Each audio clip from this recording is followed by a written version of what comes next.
फैसला आबाद में 16 साल नौजवान की खुदकशी, घर में कहराम।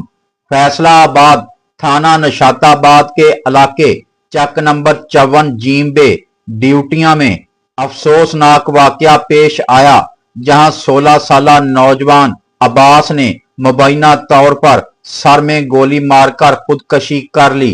पुलिस जराये के मुताबिक मुतवफ़ी अपनी 6 बहनों का अकलौता भाई था और अक्सर औकात इसका ज़हनी तवाज़ुन मुतासर रहता था।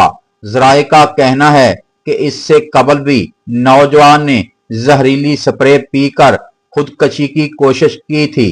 वाकया की इत्तला मिलने पर पुलिस और PFSA टीम मौका पर पहुंच गई और लाश को तहवील में लेकर कानूनी कार्रवाई शुरू कर दी गई है, जबकि वाकया की मजीद तहकीकात जारी हैं। इलाका मकीनों के मुताबिक वाक़े ने इलाके में शदीद अफसोस की फजा कायम कर दी है।